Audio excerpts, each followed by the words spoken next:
Undertale. Now, let's be real, chances are you've probably already played this game, or you already know everything about it. So why am I bothering to review it? Because fuck Shadow Showdown. And because I can. And because it's good to look at a game with a critical eye, even if you like it. After all, no game is perfect, despite what its fandom may have told you. So, Undertale. This game caught me by surprise in a way. Suddenly, out of nowhere, everyone was talking about it, saying how it was great, how much they loved the characters, and how interesting the story was. It was kind of hard to ignore, so I decided to play it, and that's why we're here now. Undertale was released in September of 2015 by Toby Fox. Toby created this game pretty much by himself. Now, sometimes games developed by one person have issues or don't get completed at all, but Toby had the support he needed from the game's Kickstarter campaign. Undertale surpassed the goal of $5,000 and reached over $50,000 by the time the campaign was over. This resulted in the game being much bigger than originally predicted. It's a pretty great success story, I think. I do like when indie games have an interesting development history. But let's get to the game itself. I'll try to avoid spoilers as much as possible, but I'll still be talking about a good part of the story, so be warned. The moment the game starts up, the story begins. Long ago, there were two races ruling over the Earth, humans and monsters, but then one day, a war broke out between them. It doesn't say why, maybe somebody told a "your mom" joke that went too far, but in the end, the humans won and the monsters got sealed underground by a magic barrier. And as such, the only way into the underground where the monsters live is through a hole in Mount Ebit? I don't know, a mountain. But the part of the story the player is involved in begins long after the war when a human child, for some reason, decides to climb the mountain and falls through the hole. This is where you start playing. After you name the human, you meet... Wait, actually, no. If you haven't played the game, I'm not telling you. Yeah, I know it's a spoiler for like 10 seconds into the fucking game, but you need to see that shit for yourself if you haven't. Starting off, you'll notice the graphics. The game looks like it's trying to emulate 16-bit, and I've been told it did take some inspiration from Earthbound. And while I am getting kind of tired of this pixel style in modern games, especially in indie titles, it works fine here. It's pretty obvious that the graphics didn't need to be more detailed for this game. The artwork throughout it is consistent, and it looks pretty good. So you find out that you're in a small part of the underground called the Ruins. The Ruins are watched over by a goat lady named Toriel. She leads you through the ruins and explains how to solve puzzles and ward off foes. See, the underground is a dangerous place, and because you're human, apparently all these bitches want to throw down. So as you walk about, you get in random encounters with various enemies. You can either attack these enemies, or you can talk to them.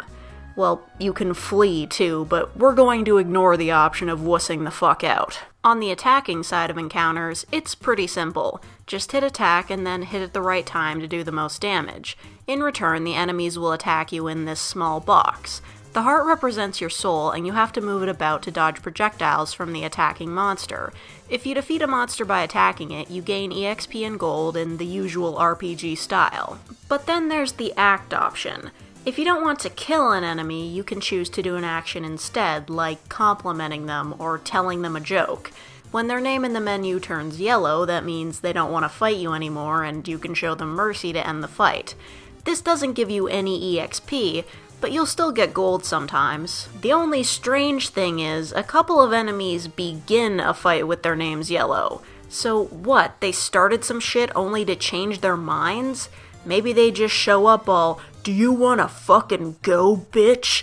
And then they see you can kill them in literally one hit and they pass out or something. Okay, so on one hand, acting can sometimes be interesting because you have to figure out the monster you're fighting and what to say to get them to like you. Plus the dialogue you get to read is creative and sometimes pretty funny. But on the other hand, it's mostly just guesswork that isn't much different than attacking.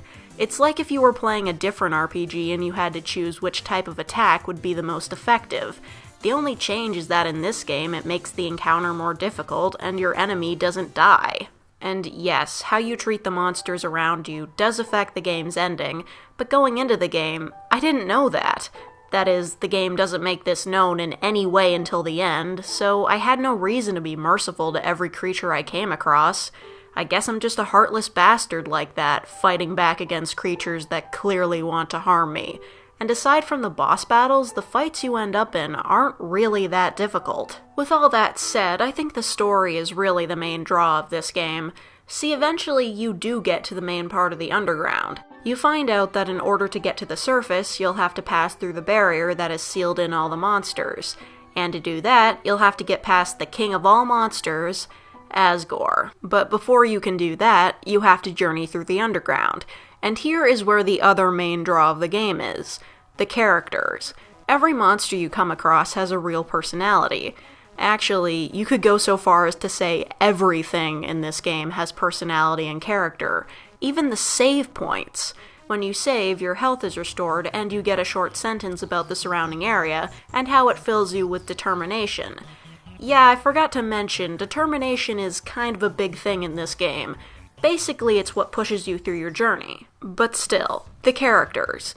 Early on in the story, you meet two characters that make this game: Sans and Papyrus. Yes, two skeletons named after fonts. They are great.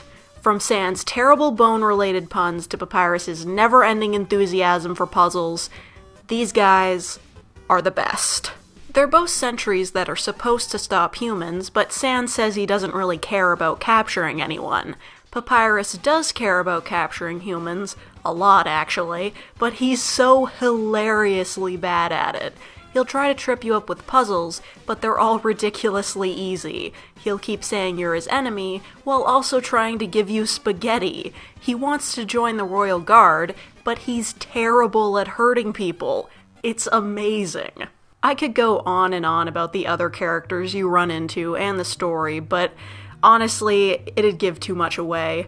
I guess it's becoming clear that I really love this game, but I can't let my love for it blind me. Because while I see so many things that make me enjoy Undertale, those same things could make other people hate it. There are a lot of meta jokes, memes, puns, and a shitload of fourth wall breaking. I like that kind of humor, but I know it can get tiring after a while, and it goes on for most of the game. It might bother some players because, while the game is creative, sometimes it feels like it's trying just a little too hard to make everything humorous.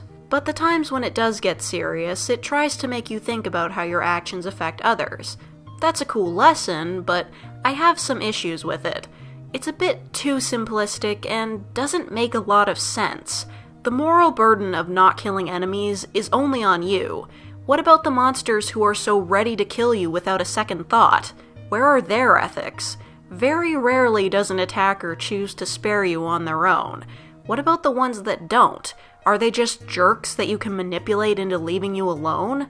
Maybe I'm thinking about this too much, but it just seems a bit too black and white. So, I don't know. Given all that, some people might see the game as funny and clever, while some people might see it as silly and pretentious. But something I think we can all agree on, whether you like the game or not, is that Undertale's soundtrack is fucking fantastic. I'm serious. I didn't think I'd ever find a game with music I liked more than the music in Thomas Was Alone, but this may very well be my favorite game soundtrack of all time. Just holy fuck, this music is amazing.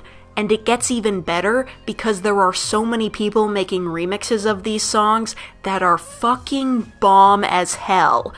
Listen to me on this.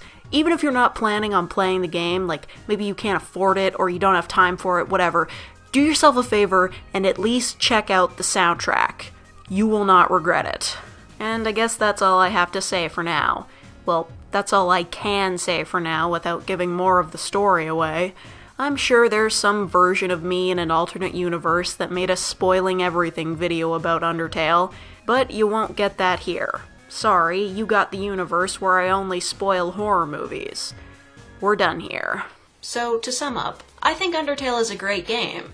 Yeah, maybe I was a touch negative about some aspects, but I can't just say a game is flawless because I really enjoyed it.